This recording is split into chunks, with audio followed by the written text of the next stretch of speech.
Hello everyone. स्वागत है आपका हमारे अंडमान सीरीज़ के पार्ट 2 में। फेरी पर जाएगा, उसमें जाके हैवलॉक आइलैंड। हमारी फेरी का नाम नॉटिका था और उसका डिपार्चर 7:30 AM था। बैग्स को जमा कराकर हम अपनी फेरी पर चढ़ने लगे, जहाँ नीले समुद्र ने हमारा स्वागत किया। इस फेरी में 2 क्लास है, royal class and luxury class. Royal class का प्राइस 1900 और लग्जरी क्लास का 1700 है। नीचे वाली क्लास को लग्जरी क्लास कहते हैं और ऊपर वाली को रॉयल। हमारी सीट्स रॉयल क्लास में थी। फेरी पर खाने पीने के यमी आइटम्स भी मिलते हैं। हमारी दूसरी जर्नीज़ में हमने वो भी एंजॉय किया है। वहाँ कई सारे टीवीज़ लगे हैं जिन पे कुछ कुछ गाने और मूवीज़ चलते रहते हैं। सी व्यू एंजॉय करते करते न जाने कब हमें भी सी सिकनेस फील होने लगी।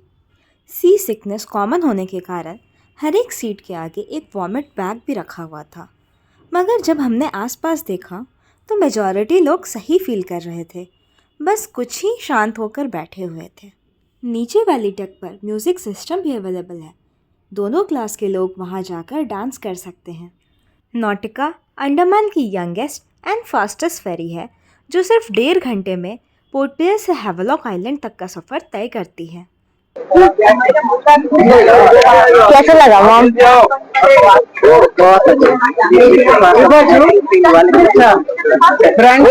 यहाँ से उतरने के लिए वाटर होस्टेस ने हमें गाइड किया।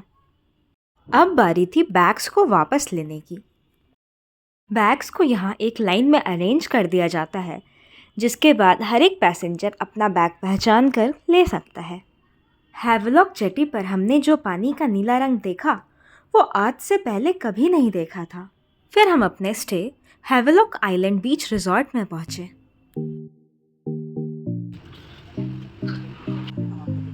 ये रिजॉर्ट काफ़ी सुंदर है। उस साइड हमारे रूम्स हैं। हमारे रिजॉर्ट में इनबिल्ट स्कूबा डाइविंग सेंटर है। ये यहाँ का रेस्टोरेंट है और यहाँ भी बुफे चालू है। रिसेप्शन। इस रिजॉर्ट का basic fair without GST 7,000 to 8,000 depending on the season है। हैवलॉक आइलैंड बीच रिजॉर्ट एक 4 स्टार स्टे है। चारों ओर हरियाली से भरा ये रिजॉर्ट काफ़ी खूबसूरत लगता है।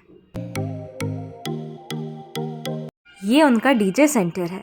रात में यहाँ पर डांस होता है। रात में इस पूरे एरिया को डेकोरेट किया जाता है। यहीं पर कैंडल लाइट डिनर भी होते हैं। लो टाइड के कारण सी अभी काफ़ी दूर है, वरना वो रिजॉर्ट के नज़दीक आ जाती है। ये रिजॉर्ट का ही नीमो कैफ़े है। बाद में हमने इस पूल में भी काफ़ी फ़न किया। रिजॉर्ट के बगल में ही एक मैंग्रोव फॉरेस्ट भी है। अब करते हैं एक रूम टूर। तबीयत ख़राब होने के कारण ये दोनों फेरी पर अच्छे से खा नहीं पाए, इसलिए अभी खा रहे हैं। यहाँ पहुँचते ही हमें स्कूबा डाइव के लिए निकलना था, इसलिए कंप्लीट रूम टूर हम चेकआउट के वक्त ही बना पाए।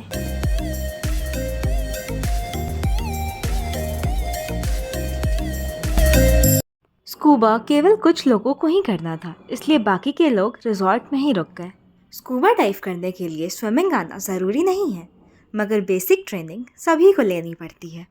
यहाँ हमसे एक रिस्क एग्रीमेंट भी साइन कराया जाता है। 50 के ऊपर और डायबिटीज़, हार्ट पेशेंट्स या किसी भी तरह के बीमार लोग स्कूबा डाइविंग नहीं कर सकते हैं। तो ये आपका मेडिकल डिक्लेरेशन फॉर्म है। Scuba diving. हाय गाइस, अभी हम लोग सब स्कूबा डाइविंग के लिए जाने वाले हैं। सब लोग रेडी हो चुके हैं। एक्साइटेड हो सब? हाँ, बहुत एक्साइटेड है। देखते हैं कैसा रहता है।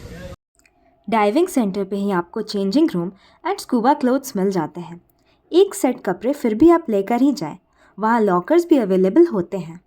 वैसे तो डाइव्स कई तरह के होते हैं, बट सबसे फेमस बोट डाइव एंड शोर डाइव है। बोट डाइव में आपको बोट से डीप सी में ले जाया जाता है और वहीं से डाइव लेना होता है। इसका प्राइस 5500 है। नॉन स्विमर्स जनरली शोर डाइव प्रेफर करते हैं, बट बोट डाइव भी कर सकते हैं।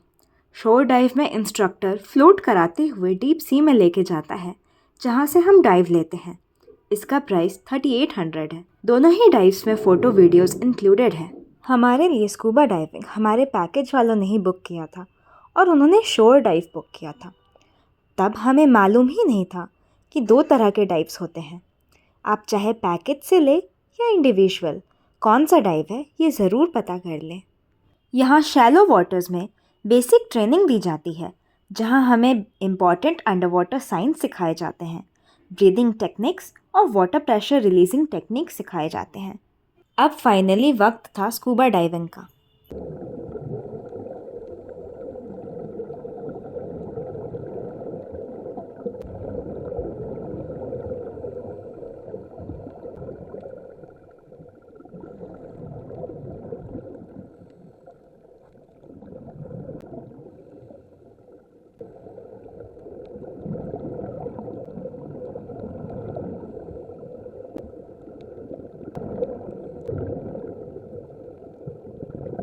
कैसा लगा? अरे बहुत मजा आया, कुछ नहीं है।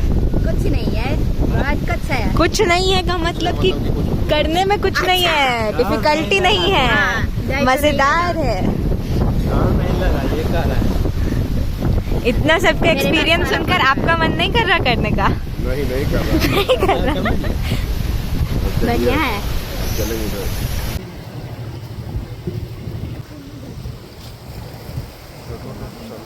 जब तक हमने स्कूबा डाइविंग किया तब तक बाकियों ने रिजॉर्ट के बीच पर काफ़ी एंजॉय किया। देखिए भाई कितना सुंदर व्यू है। बताइए आप लोग यहाँ पे क्या कर रहे हैं? हम लोग को देख रहे हैं। जब हम वापस आए तो हमने देखा कि सभी लोग पूल में मस्ती कर रहे हैं। फिर क्या था, हम भी उतर गए पूल में।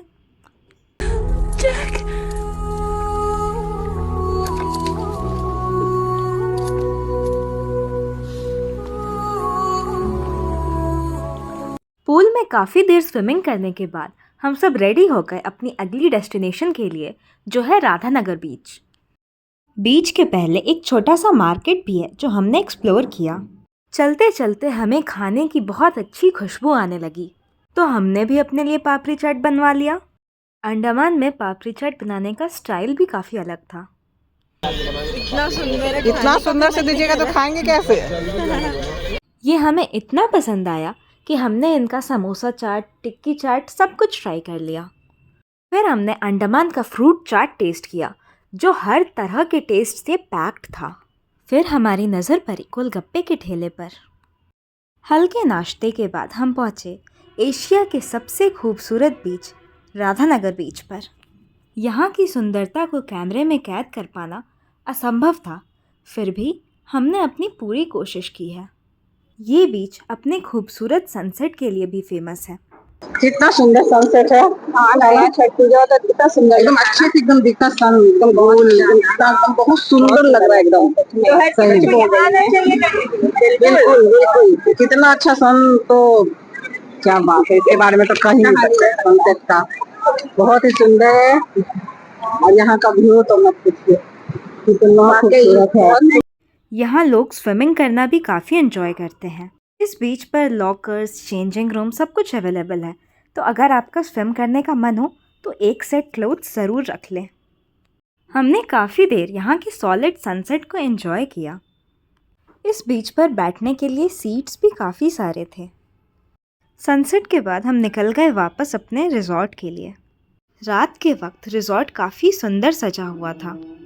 सारी डेकोरेशंस मैं आपको नेक्स्ट व्लॉग में दिखाऊंगी।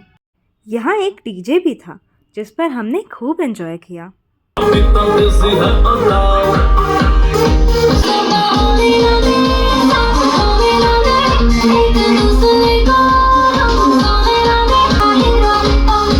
अभी के लिए बस इतना ही।